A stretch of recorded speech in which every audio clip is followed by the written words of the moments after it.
বিসমিল্লাহির রহমানির রহিম। আসসালামু আলাইকুম। স্বাগতম আপনাদের সকলকে খানস ফ্যামিলিতে। আজকে খানস ফ্যামিলিতে আমি নিয়ে চলে এসেছি ফুলকপির সবজি। ফুলকপি সবজি যারা একেবারে খেতে পছন্দ করেন না তারাও কিন্তু এই সবজির ফ্যান হয়ে যাবেন। ফুলকপিগুলোকে আমি কিন্তু প্রথমে একটু ভাপ দিয়ে নিচ্ছি, জাস্ট 2 থেকে 3 মিনিট।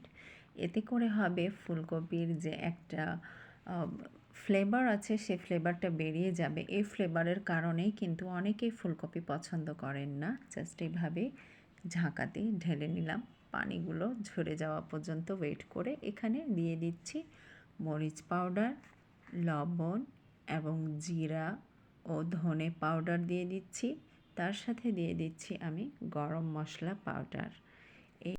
ফুলকপি আসলে এত বেশি টেস্টফুল হয়ে যাবে এভাবে রান্না করলে, আপনারাও কিন্তু অবাক হয়ে যাবেন। দিয়ে দিচ্ছি 1 টেবিল চামচ পরিমাণে কর্নফ্লাওয়ার। কর্নফ্লাওয়ার দেওয়ার উদ্দেশ্য হলো এখানে মশলাগুলোকে খুব সুন্দরভাবে বাইন্ডিং করবে এবং মেখে নিলাম খুব সুন্দরভাবে, দেখতেই পাচ্ছেন। একটু ঝাঁকিয়ে উল্টো পাল্টো করে মেখে নিলেই হবে। এবং এখানে সাদা তেলে আমি খুব মৃদু জালে ভেজে নেওয়ার চেষ্টা করব। খুব বেশি জাল দিবেন না, এতে করে কিন্তু পুড়ে যাওয়ার সম্ভাবনাটা বেশি থাকবে। খুব সুন্দরভাবে এখানে আমাদের ভেজে নেওয়া চলছে। তার মাঝে একটি ছোট্ট একটা কথা বলে ফেলি।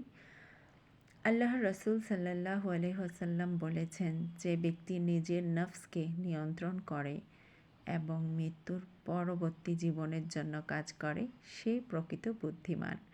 আর যে ব্যক্তি নিজেকে কুপ্রবৃত্তির গোলাম বানায় অথচ আল্লাহর নিকট প্রত্যাশা করে সে ব্যর্থ। এই তথ্য কিন্তু তিরমিজি শরীফ থেকে নেওয়া। তাহলে বুঝতেই পারছেন, আমরা কিন্তু প্রতিনিয়ত আমাদের জীবনের সকল কাজই করে যাচ্ছি, কিন্তু সময় নেই বলে রেখে দিই শুধু নিজেদের কাজগুলো, যেগুলো আমরা সাথে নিয়ে যাব। আমরা কিন্তু খালি হাতে এসেছি এবং খালি হাতেই যেতে হবে। শুধু নিয়ে যাওয়া যাবে আমাদের আমলগুলো। দেখুন কত সুন্দরভাবে ফুলকপিগুলো এখানে ব্রাউন কালার হয়ে গিয়েছে। এটি কিন্তু ফুলকপির একটি পাকোড়া হয়ে গেল। আপনি চাইলে এখানে উপরে কিছু চটপটা ঝাল মশলা ছিটিয়ে দিয়ে কিন্তু আপনি এমনি এটি খেতে পারবেন। এটি কিন্তু একটু পাকোড়া হয়ে গেল এবং খুব সুন্দর টেস্ট হয়েছে। এখান থেকে আমি কিছুটা খেয়েও ফেলেছি, খুব সুন্দর স্বাদ হয়েছে। এবং এই সেম তেলের মধ্যেই কিন্তু আমি হাফ কাপ পরিমাণে পেঁয়াজটাকে ভেজে নেব। খুব বেশি ভাজবো না, সাদা সাদা ভাব থাকা অবস্থাতে মশলাগুলো আমি অ্যাড করে দিব। দিয়ে দিচ্ছি আদা রসুনের পেস্ট, এখানে 1 চা চামচ পরিমাণে রয়েছে। লবণ দিবেন স্বাদের উপরে ডিপেন্ড করে, যেহেতু আমাদের সেদ্ধর সময় লবণ দেওয়া হয়েছে এবং বাইন্ডিংয়ের সময়ও লবণ দিয়েছি।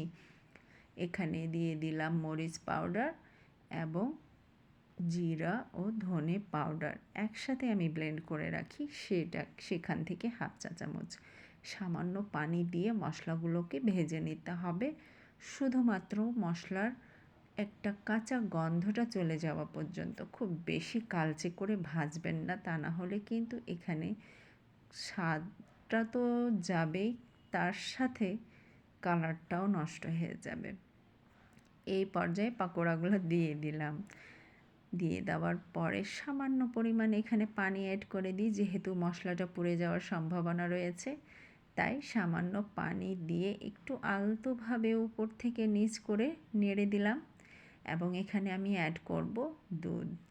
এখানে আমি দুধ দিয়েই এটিকে রান্না করব। আপনারা চাইলে টক দই দিতে পারেন। আমি টক দইয়ের পরিবর্তে বেশিরভাগ সময় কিন্তু দুধটাই ব্যবহার করি, কারণ দুধটা সব সময় আমাদের হাতের কাছেই থাকে, টক দই কিন্তু থাকে না। দুধ দিলেই যথেষ্ট। এখানে দুধ দিয়ে দিয়েছি, দিয়ে সামান্য ঝাঁকিয়ে নেবেন। এখানে চামচ দিয়ে না নাড়লেই হবে, কারণ এখানে কিন্তু ফুলকপিগুলো খুব সুন্দরভাবে টইটুম্বুর হয়ে গেছে।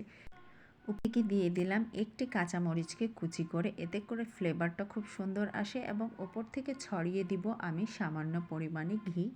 ঘিটা দেওয়ার কারণে এর স্বাদটা অনেক বেশি বেড়ে যাবে। এবং সামান্য পরিমাণে চিনি, যে ভিডিওটা আমার স্কিপ হয়ে গেছে, সরি তার জন্য।